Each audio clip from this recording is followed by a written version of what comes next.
ShareTweetJames Comey, the disgraced former FBI director, is turning on his deep state pals now that their entire spying operation on President Donald Trump is under investigation.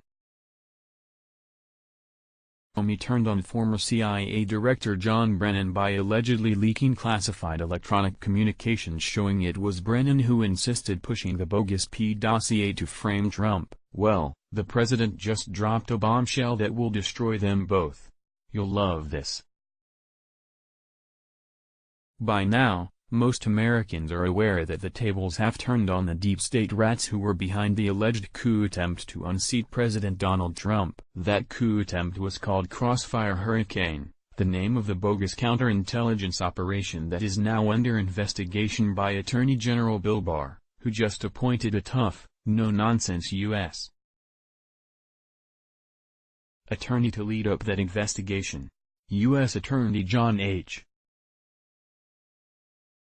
Durham is the tough lawman Barr appointed, and that sparked the deep state rats to start to turn on each other. And just like corrupt spy masters, these guys play dirty. This is a complicated case, but what you need to keep in mind is the number one question U.S. Attorney John H. Durham is asking: what was the underlying evidence against Donald Trump that led the FBI, DOJ, and CIA to trample on American citizens' rights and open the Crossfire Hurricane investigation in the first place? The answer is these deep state rats had zero evidence to start Crossfire Hurricane.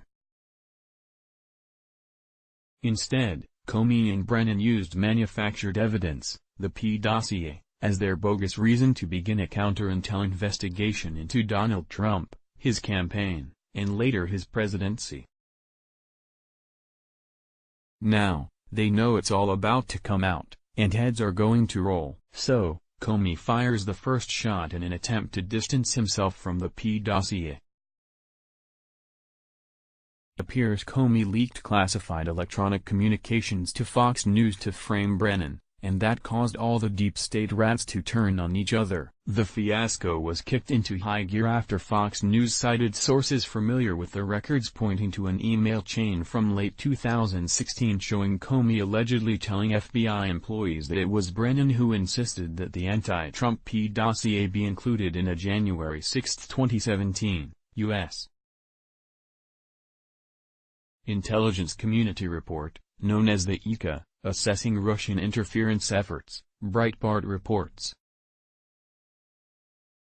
A former CIA official, clearly defending Brennan, shot back at the assertion, instead claiming that it was Brennan and James Clapper who opposed a purported push by Comey to include the dossier charges in the ICA, Breitbart adds. So, it's clear Comey, Brennan, and Clapper are all accusing each other as the one who started the bogus Trump-Russia investigation, aka Crossfire Hurricane.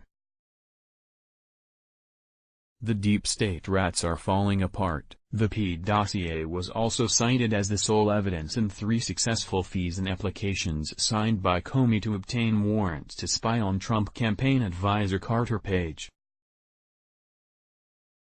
The first was signed in October 2016. The second and third were renewal applications since a FISA warrant must be renewed every 90 days. Well, President Trump has a real nasty surprise for Comey, Brennan, and the rest of their traitorous cohorts, which will put the nail in all of their coffins. It doesn't matter to Trump who pushed the bogus dossier, they are all guilty of attempting a coup, and he knows it. Laura Ingraham dropped a bombshell last night on her show. The Fox News host has close ties to the Trump White House, and she reported her sources inform her President Trump will execute the declassification directive next week. What's that? These are all the classified documents between all the deep state rats during the Crossfire Hurricane investigation. Think about it. Trump has every email, every text, all the secrets Comey, Brennan, and Clapper thought would never see the light of day. You may ask, why didn't the president release these incriminating classified documents before? Surely, it would have exonerated him with the Mueller investigation. The president can't unilaterally release classified documents all on his own. That's not how it works. If the material extends beyond the interests of the president, and in this case it does, then the Director of National Intelligence may select participating intelligence members to brief the Congressional Gang of Eight on the material being declassified, reported the conservative Treehouse. The current Gang of Eight includes Nancy Pelosi, Kevin McCarthy, Adam Schiff, Devin Nunes, Mitch McConnell, Chuck Schumer, Richard Burr, and Mark Warner. So, you see the problem the president is faced with, but never fear, there is a way forward now that the Mueller investigation is over. Those Democrats on the Gang of Eight are just being briefed, and they can't say releasing all of the deep state rats' classified documents on Crossfire Hurricane would impede the Mueller investigation. That's over, and that's why President Trump is finally going to let every American see all the secret documents between Comey, Brennan, and their cohorts like Peter Strzok and Lisa Page, and how they fabricated an investigation to spy on Trump hoping to unseat the duly elected President of the United States. For those Americans who have been patiently waiting for the day that the deep state rats would be exposed as the traitors they are, that day is just around the corner thanks to President Trump, who had to endure those powerful intel bosses turning on him and using every weapon at their disposal to unseat him. Now, it's time they go down in history right next to America's biggest traitor Benedict Arnold, and every single one of them should face public trials with the harshest punishment allowed by law. Share tweet.